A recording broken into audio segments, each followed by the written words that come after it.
Next theorem आते हैं हम लोग कन्वर्स ऑफ बीपीटी, यानी थ्योरम हम 6.1 में हमने पढ़ा था BPT theorem, basic proportionality theorem.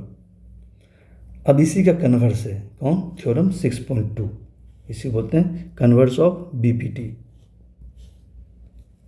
Okay, statement क्या देखो, if a line divides any two sides of a triangle in the same ratio then line is parallel to the third side. देखो वहाँ पे क्या था, बीपीटी थ्योरम में था, जैसे कोई ट्रायंगल है, अब एबीसी मान लो ट्रायंगल है, उसमें था कि कोई लाइन है डी, अगर डी बीसी के पैरेलल है तो एडी और डीबी का रेशियो एई और ईसी का रेशियो इक्वल होगा। अब यहाँ पे क्या कर रहा है इसका कन्वर्स, अब यहाँ पे ये कह रहा है कि अगर कोई लाइन है डी, अब ए बी को डी पे कट कर रहा है और ए सी को ई पे कट कर रहा है। ओके, अब कह रहा है अगर अब इस तरह से डिवाइड कर रहा है, ए बी को और ए सी को इस तरह डिवाइड कर रहा है डी कि सच दैट ए डी और डी बी का रेशियो इक्वल टू हो जाएगा ए और ई सी का रेशियो इक्वल है, यानी इसका रेशियो इक्वल है, इसका भी रेशियो इक्वल है, यानी ए डी डी बी का रेशियो, और यानी ये कह रहा है कि डी ए बी और ए सी को सेम रेशियो में डिवाइड कर रहा है। तो कहता है प्रूफ करो कि D E is parallel to B C, ये प्रूफ करना। पहले क्या था थ्योरम 6.1 में ये गिवन था, इसको प्रूफ किया था। अब यहाँ उल्टा है, आपको ये गिवन है कि सेम रेशियो में डिवाइड कर रहा है कौन, डी किसको, ए बी और ए सी को। तो आप प्रूफ करो कि डी जो है बी सी के पैरेलल है, ये है, यानी जो वहाँ गिवन था यहाँ पे प्रूफ करनी है, वहाँ जो प्रूफ करना था वो गिवन है, बस यही। तो स्टार्ट करते हैं हम लोग। ओके, लेट कर लेते हैं। A B C is a triangle in which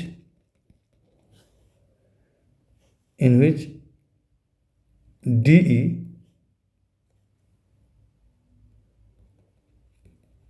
intersects AB at D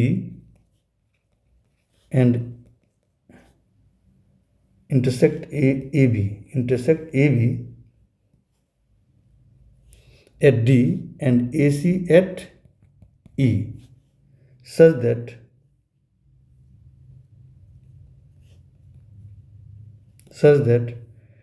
AD divided by DB equal to AE divided by EC। ये आपको गिवन है, ये गिवन है, आपको डायग्राम बना लो।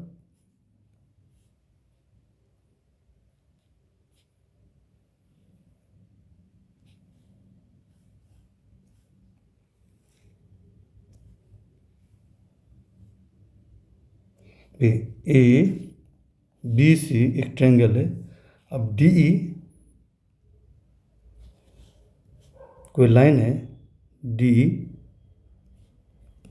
जो ए बी और ए सी को इक्वल रेशियो में डिवाइड कर रहा है, यानी ए वाली साइड और ए वाली साइड का रेशियो, ए वाली साइड और इस वाली साइड का रेशियो इक्वल है, ये दिया हुआ है इक्वल, ये गिवन है। अब हमको प्रूफ करना है कि डी ई बी सी के पैरेलल है, प्रूफ करना है। ओके, यानी दैट इज आपको यहाँ पे क्या गिवन है, दैट इज गिवन दैट, यानी कि A D divide by D B equal to A E divide by E C, ये आपको गिवन है। तो प्रूफ क्या करनी है, कहते प्रूफ करनी है prove that DE is parallel to BC, ये प्रूफ करने की, ये लाइन इसके पैरेलल है। ओके, अब इसके लिए क्या करेंगे, अब प्रूफ स्टार्ट करते हैं हम लोग।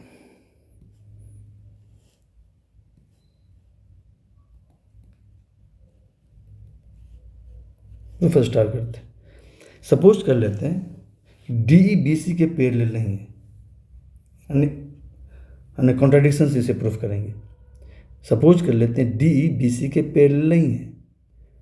अगर डी बी सी के पैरेलल नहीं है तो हम एक लाइन ड्रॉ करेंगे जो बी सी के पैरेलल हो।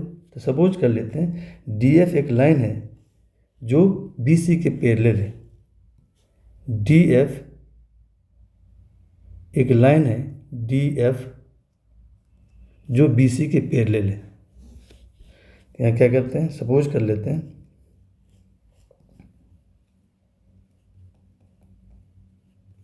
Suppose if possible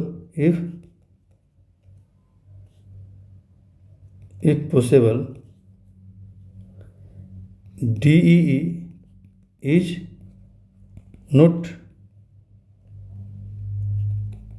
parallel to BC। अगर डी बी सी के पैरेलल नहीं है तो हमने एक लाइन ड्रॉ किया डी एफ जो बी सी के पैरेलल है ना। लेट कर लेते हैं D F is parallel to B C.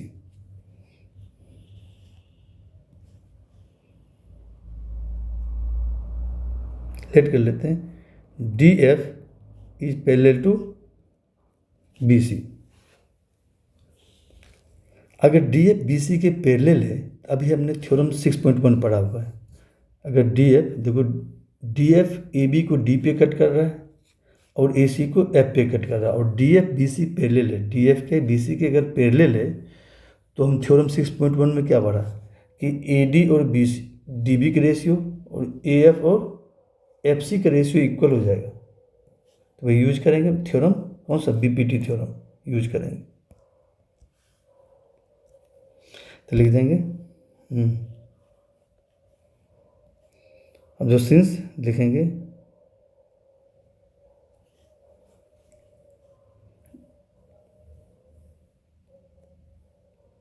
Since D F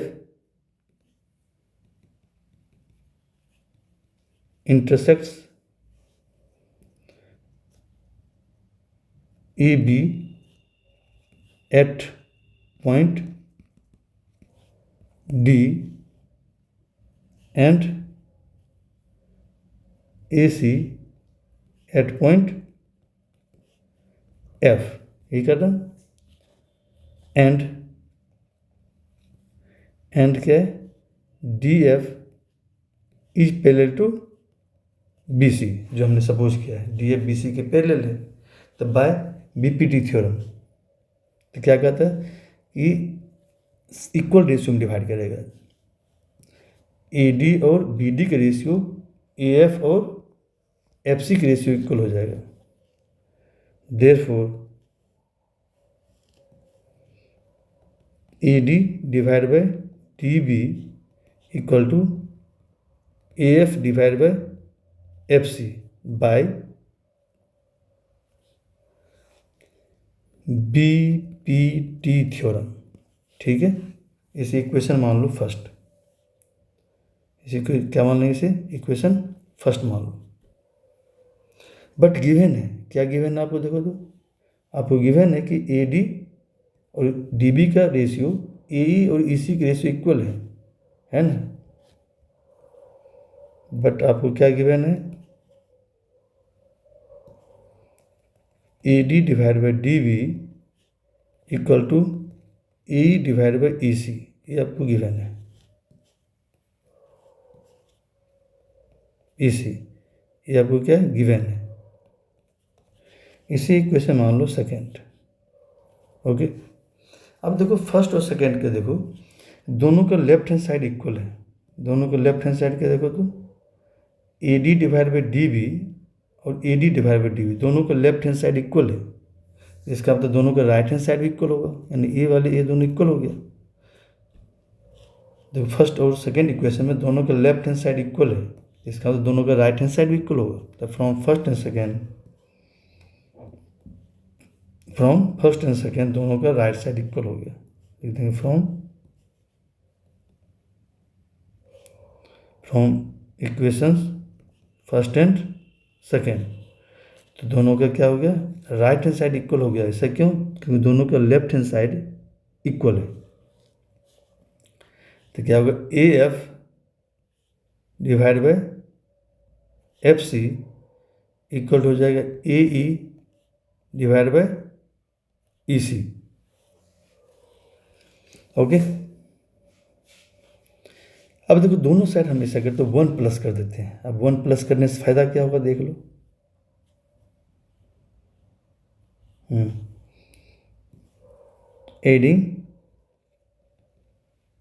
adding 1 on both side, दोनों साइड 1 प्लस कर दो, देखो क्या आएगा, A F divide bye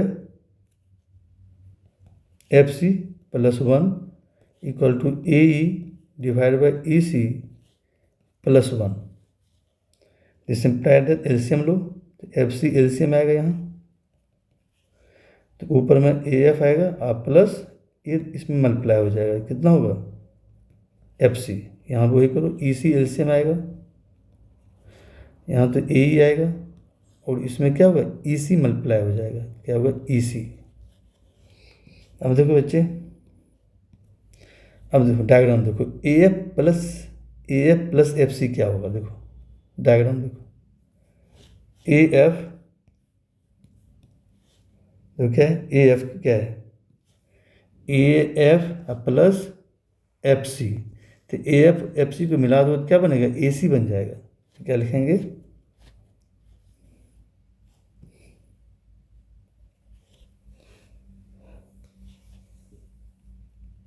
A C divide by F सी। फिर आओ, अब देखो राइट हैंड साइड ए ई और ई सी को ऐड करो तो क्या बनेगा, ए ई प्लस ई सी। डायग्राम देखो, ए ई है, ए ई ए लाइन सेगमेंट है और ई सी ए लाइन सेगमेंट है, दोनों मिला दिया तो क्या बना, ए सी बना। लिख दो, यहाँ भी क्या लिखेंगे, A C divide by E C. Okay, अब ऐसे करते क्रॉस मल्टीप्लाई कर लेते हैं, यानी क्रॉस मतलब इसको इधर आ जाएगा और ये इधर आ जाएगा। दिस इम्प्लाई दैट क्या आ गया, A C into E C equal to हो जाएगा A C into F C. अब दोनों side A C same factor है, दोनों साइड ए सी कैंसिल हो जाएगा। दिस इम्प्लाई दैट क्या आ गया, ई सी इक्वल टू हो गया एफ सी। ई सी और एफ सी इक्वल हो गया। अब देखो ई सी और एफ सी इक्वल आ रहा है, डायग्राम देखो आपको समझ में आ जाएगा। देखो क्या कहता है, ई सी और एफ सी इक्वल है, देखो ये ई सी है और ये एफ सी है, कहता है ये दोनों इक्वल है। ये दोनों इक्वल तभी होगा जब एफ कहाँ हो, ई पे हो, यानी इसका मतलब एफ और ई दोनों एक ही पॉइंट है, यानी एफ और ई कोइंसाइड कर रहा है, यानी एफ कहाँ पे, ई पे, यहीं पे ई पे है। तो दिस इम्प्लाई दैट क्या हो गया कि F and E coincide to each other, दोनों इक्वल है। ये इक्वल तभी हो पाएगा, तो ये दोनों इक्वल हो तभी हो पाएगा जब एफ और ई दोनों एक ही पॉइंट पर हो, यानी कोइंसाइड करे। क्या लिखेंगे, इट इज पॉसिबल, लिखेंगे it is possible if point F coincides with point F coincides with point E, यानी F कहाँ पे हो, E पे हो, यानी F और E दोनों सेम पॉइंट है। दैट इज क्या हो गया, that is F and E are same point है, डिफरेंट पॉइंट नहीं है।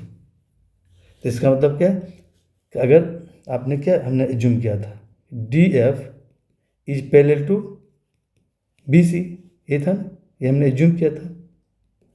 तो अब देखो, तो एफ और ई दोनों सेम पॉइंट है, तो हम एफ के जगह पर हम ई लिख सकते हैं, ई कि दोनों ये सेम है, एफ और ई। एफ जहाँ ई है वहीं एफ है, यानी इसका मतलब एफ की जगह पर क्या ले सकते हैं, ई ले सकते हैं, E. This imply that D E is parallel to B C. Okay, proved हो गया। यानी एफ और ई दोनों अलग पॉइंट नहीं है, दोनों सेम पॉइंट है। अगर डी एफ बी सी के पैरेलल है तो डी ई भी क्या होगा, बी सी के पैरेलल होगा। ओके, ये प्रूव्ड हो गया। ओके, बाय कॉन्ट्राडिक्शन से प्रूफ कर लिए कि दोनों कोइंसाइड कर रहा, अलग पॉइंट नहीं है। यानी ये जो एफ है, एफ कहाँ पे है, यहीं पे ई पे है। तो डी एफ अगर बी सी के पैरेलल है तो डी ई भी क्या है, बी सी के पैरेलल है। ये तो प्रूफ करना है, तो प्रूव्ड हो गया। ओके।